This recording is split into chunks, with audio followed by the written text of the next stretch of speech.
Hey guys, so today I wanted to talk about something that was on my mind. I was gonna do a little bit of makeup, but not extreme amounts of makeup. Okay, so when I have briefly touched on my mother-in-law from hell, but I haven't really talked too much about my father-in-law from hell, right? So my father-in-law from hell, just to kind of just give a little insight. It's gonna be a very quick story. So my father-in-law from hell knew that I was homeless and I was living with one of my friends and asked his wife if I can stay with him. His wife in turn came and told me like, "Hey, do you want to stay with us?" I said, "Yeah," because it was my boyfriend. And who doesn't want to live with their boyfriend, especially at 19 years old or however old I was? I don't remember. I was looking for my hairspray. But so so he moved me in or whatever, like agreed for me to move in. And I remember I was working at the airport when I first moved in, and I remember that. Now I'm not talking about the mother-in-law situation, there is still her story. But when I first moved in, the father-in-law, which was my ex-husband's dad, would wake up. I had to go to the airport at 5 a.m. He wake up at 4 a.m., make me breakfast, give me money. And I thought it was extra, extra sweet. But then eventually I started thinking it's a little too sweet. You know, like I'm not really used to men doing stuff like that. So it was a lot for me. And so then I told my ex-husband, like, hey, he's doing a lot or whatever. He's like, whatever. That's how he is. Left it alone. So the way that my father-in-law has been was like very, very sweet a lot. Doing extra stuff, overstepping his boundaries, walking in my room, trying to hold conversations with me. Like, are you wearing makeup? Oh, are you,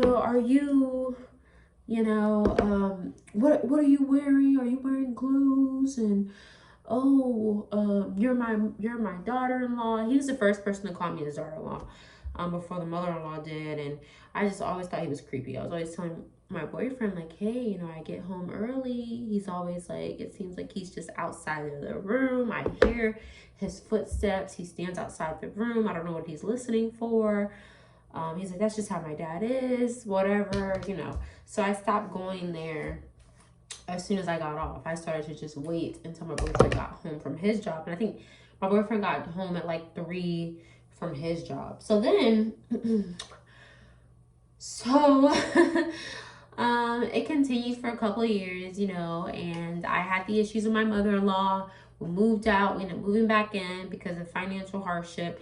And so my father-in-law, he just like, kept doing the sweet stuff and whatever, and it was nice, but I felt uncomfortable. And my ex-husband kept on assuring me that it was fine. I got pregnant, I had the baby, and when the baby was born, he seemed fine. He was always in his face, nothing abnormal. If you ask me, it was normal, till my baby hit the crawling stage. Hang on, I'm getting a call. So my baby hit the crawling stage, and I remember him make a couple of random weird comments. He goes, "Oh, she's sexy. Like she got some hips, she got that butt. Like she's sexy." And I would be like, I thought it was uncomfortable for me as a mother. I've never heard a grown man call a little girl sexy, so I felt some type of way about it, and I addressed it to my husband. And he's like, "Ooh, that's just how my dad is. He just doesn't know how to communicate right." But I still felt some type of way. So I would always see his dad going to the park and like just watching kids play. And I didn't really think nothing of it at first. I was like, well, maybe he's just bored because he stayed at home all day. But then when you think closely into it, I mean, like, if I went to a park, I wouldn't be staring at kids. I would be sunbathing, walking around, listening to music. I wouldn't be like, so I started to notice that too. My mom was like, hey, he seems a little creepy. I was like, yeah, he is acting a little creepy. I said, that's how Derek said his dad is. And he's like, okay. So anyway, so the passes towards my daughter kept getting worse and worse. So it was like, oh, she's sexy. Oh, she's hot. Oh, she has a big booty. oh, that's my girlfriend. Then he started calling her Fancy. That was his little name he gave her.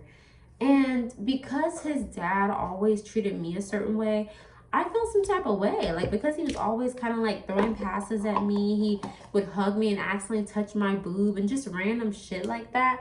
I felt uncomfortable, okay, to say the least, around my daughter. You know, mothers have an intuition about them. It was definitely a mother's intuition because deep down I said, hey, don't ever let him be with her by herself because he acts a certain way. That's because you're not a kid. She's a kid. I was like, do not let him be by herself with him. So, where's my eyeliner? Oh, there it is. I mean, not my eyeliner, my stuff. So, we ended up going through our divorce, the whole situation that I've said in previous videos, and he what was I gonna say?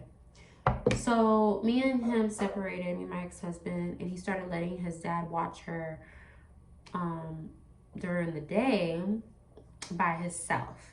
After the mom had said she wouldn't trust him, and everyone knows how much of a creep that he acted like. Anyhow, long story short, because of people wanting to defy me and just do things just because I didn't want them done, my daughter got molested by her grandpa. And it was pretty traumatic, you guys. Like, nobody, that's like a parent's worst nightmare. You know what I mean? Like, your worst nightmare is someone defiling your daughter. Like, you know what I mean? Anyhow, so I don't know what I'm doing with this stuff, y'all. I'm just making up stuff. I don't know how to do makeup, okay? So I just do random shit to my face and it kind of comes out looking okay, and I don't have a specific process or anything. So anyhow, so then they I remember that night specifically. We brought her home the first day from her being at with her dad, and I didn't know that she was with her grandpa until the day of, okay?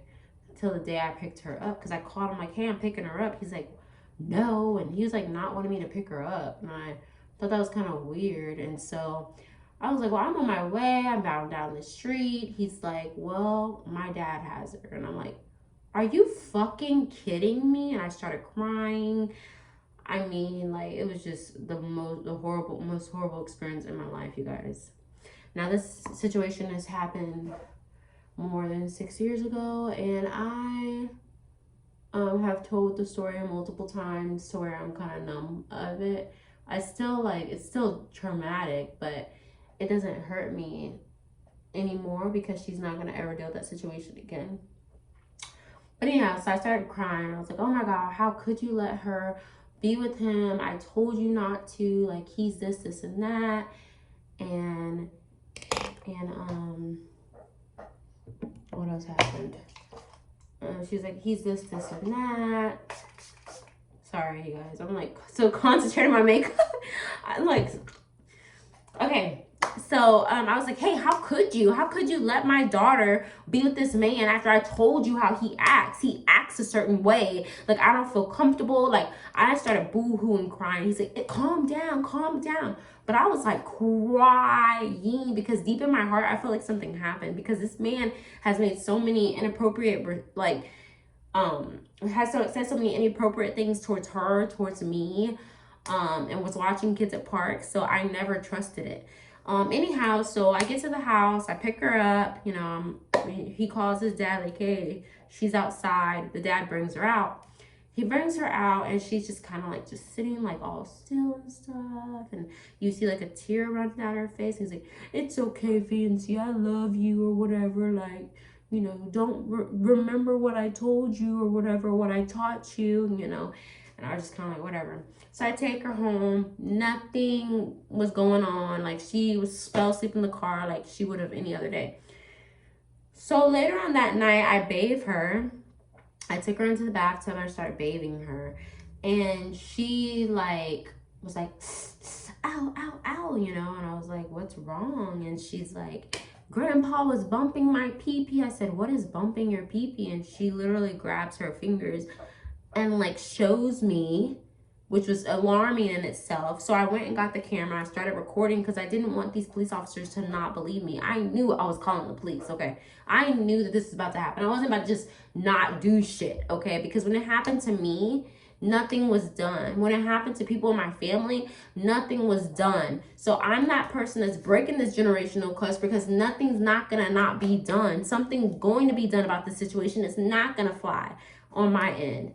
So I kind of like went around in a circle. I went like back through the story and then around the story. But anyway, so I'm telling you from, you know, that situation.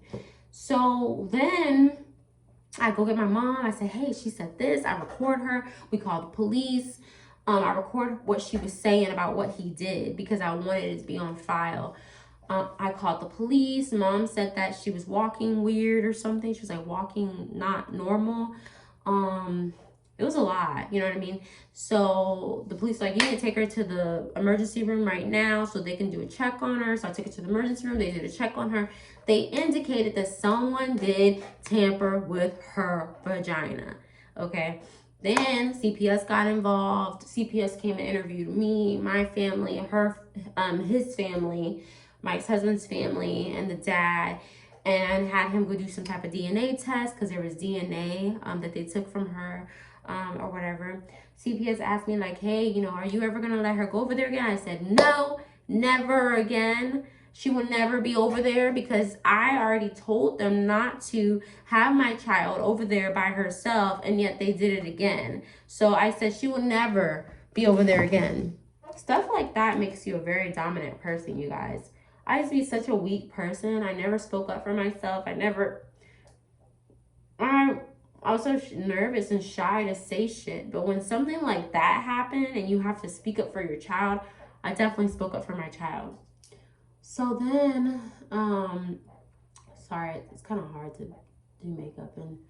And so then we left there. I called her dad and told her the situation and told him that, you know, she will not be over there anymore. I'm sorry, you know. And he was just like, well, it could have been you. And I said, no, because you would have her 2 weeks. I would have her 2 weeks. And we kept switching her off. You were acting funny, not letting me pick up my child. I came and forced myself to pick her up. And this situation happens after I told y'all what not to do. Anyhow, long story short, I believed my child, okay? I have seen situations where parents do not believe their child. They think the child's lying or something. They instantly, well, what did you do and why? And this person didn't do that. Or maybe you misheard it wrong. Maybe you seen it wrong. Maybe it didn't happen that way. Believe your fucking child, okay? I had to remove my child from a situation recently because we trusted these people with her. They've been in her life since she was born. They were with me through that situation. And yet someone had a new boyfriend come into the house. And this man, my daughter said, has touched her butt multiple times.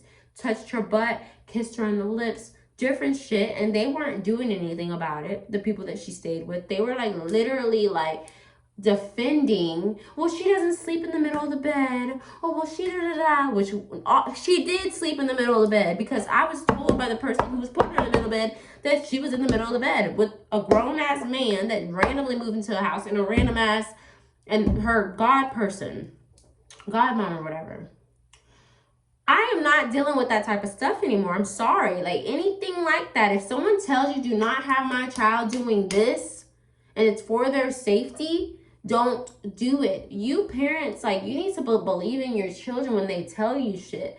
Don't be defending it because I swear to God, these women who were watching my child defended this person like, oh, he didn't do that and nobody in this house would be like that and he didn't touch her butt. And it's like, really? Really? You're really gonna not believe a child that you thought was being honest the first time it happened to her? You have to remove your child out of those situations, you guys. You have to believe your children. You have to take action. Just because your parents might not take an action or whatever the hell, you need to take action for your child. Do not let your child suffer. God put that child in your stomach for a reason, and it is to defend them. It's to be there for them. It's to have their back. Because when no one else has their back, who gonna have their back? You know what I mean? I would never, when my child tells me someone is doing something, that's what that person is doing. My child's not gonna lie about a grown man doing shit to her. That's just unrealistic. We went through counseling. Counseling explains children between a certain age do not know how to make shit like that up. So they can't just make that type of stuff up. When she first told me about an incident, she was only 2 years old. 2 years olds can barely even talk. So imagine, she ain't make that shit up. Anyhow, parents, if your child tells you something, you need to act on it fast. You need to do something about it. You need to take care of the situation, because if not, you're building a generation of curses in your family. If you don't take care of it, it's going to happen to their kids' kids. It's going to happen to their kids' kids. It's going to happen to their kids' kids. The shit's going to keep on going. You need to be the stop of those generational curses. You need to step down. You need to step up and put your foot down about what you want to your child. I'm only saying this because, you know, I've seen so many times in families where, this a little bit. I've seen so many times in families where, like, the parents didn't believe the kid, or the parents didn't have the kids back enough, or nothing was ever done about the situation.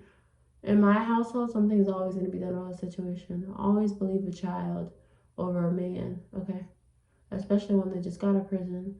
Especially one who has mental disorders. Especially one that makes slick passes and does stupid shit or crazy shit. Always defend your child.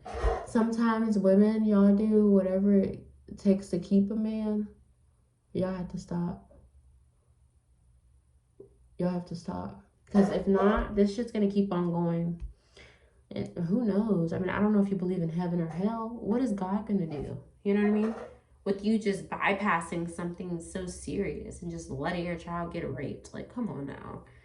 Like, what's going to happen to you? Like, you need to nip those things in the bud. Anyhow, I just kind of briefly summarized the story. I'm kind of tired, so it probably was all over the place, but that's what happened. And I will forever have my daughter's back. And if it means moving forward past people, leaving people alone, then that's what it means. I'm not going to put people over my child, ever. Ever. Not even if I date somebody, like, I'm not putting them over my child. So, y'all have a good day. Bye.